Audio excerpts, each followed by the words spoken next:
అందుకే ఈరోజు 30 రోజుల్లో హైకోర్టు ఆదేశాల మేరకు స్థానిక సంస్థల రిజర్వేషన్లను నిర్ణయించి 90 రోజుల్లో సెప్టెంబర్ 30 తారీఖు లోపల జిల్లా పరిషత్ ఎంపీటీసీ సర్పంచుల యొక్క ఎన్నికలు నిర్వహించాలని తెలంగాణ రాష్ట్ర ప్రభుత్వం కృతనిశ్చయంతో ఉంది.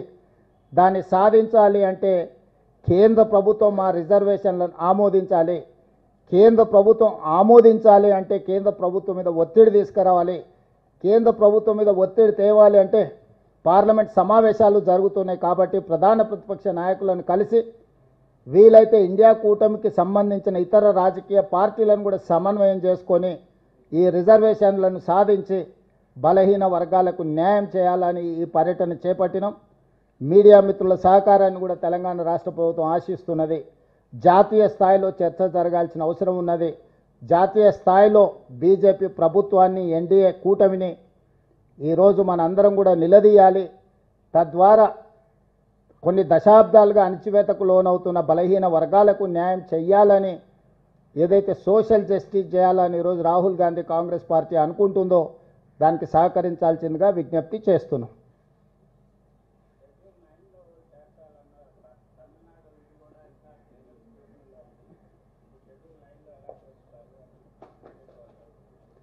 బీజేపీ వాళ్ళు వితండవాదం చేస్తున్నారు. శాసనసభలో చర్చ జరిగినప్పుడు బీజేపీ, బీఆర్ఎస్, ఎంఐఎం, సిపిఐ కూడా ఏకగ్రీవ తీర్మానానికి మద్దతు ఇచ్చారు.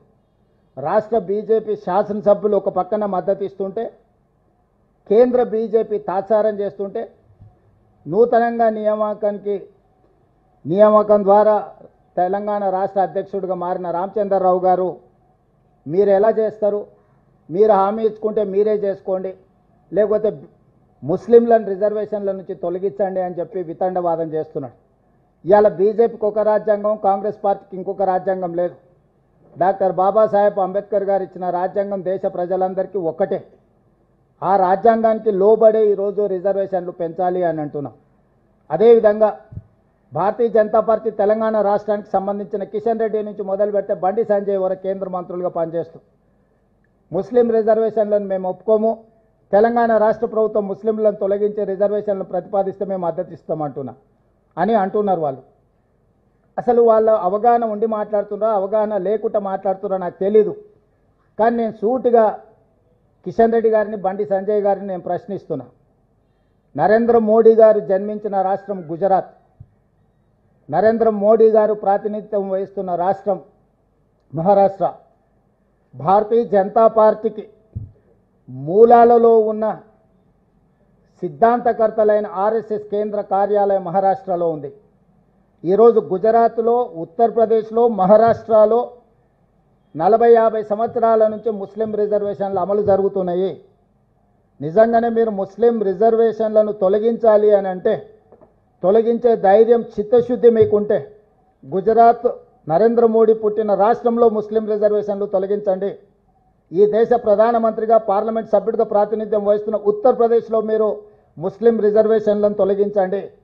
మీ ఆర్ఎస్ఎస్ కేంద్ర కార్యాలయం మహారాష్ట్రలో మీరు ముస్లిం రిజర్వేషన్లను తొలగించి అప్పుడు తెలంగాణ రాష్ట్ర ప్రభుత్వానికి మీరు సూచన చేయండి.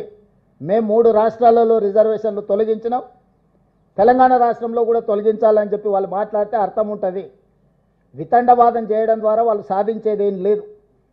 ఇది ముస్లిం రిజర్వేషన్లను అడ్డుకోవడానికి చేస్తున్న కుట్రగానే మేము భావిస్తున్నాం తప్ప ఇంకొకటి కాదు. నిజంగానే భారతీయ జనతా పార్టీ అమిత్ షా గారు ఒక మాట చెప్పారు, కొన్ని దశాబ్దాల క్రితం నుంచే మేము ముస్లిం రిజర్వేషన్లు అమలు చేస్తున్నాం గుజరాత్లోని ఒక ఇంటర్వ్యూలో. మరి ముస్లిం రిజర్వేషన్లు అమలు చేస్తున్నాం, భవిష్యత్తులో మేము అమలు చేస్తామని చెప్పిన అమిత్ షా గారిని భారతీయ జనతా పార్టీ నుంచి సస్పెండ్ చేస్తారా?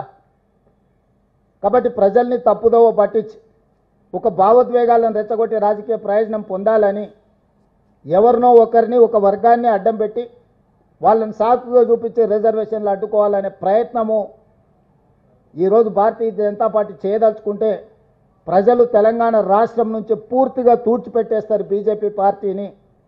అందుకే ఈరోజు ఇట్లాంటి వితండవాదాలకు తావివ్వకుండా తెలంగాణ రాష్ట్ర ప్రభుత్వం అమలు చేయదలుచుకున్న 42% స్థానిక సంస్థల ఎన్నికల్లో రిజర్వేషన్ల బిల్లును కేంద్ర ప్రభుత్వం తక్షణమే ఆమోదించడం ద్వారా బలహీన వర్గాలకు అండగా నిలబడుతున్నామని వాళ్ళు వాళ్ళ పట్ల అభిమానాన్ని ప్రకటించుకోవాల్సిన అవసరం ఉంది.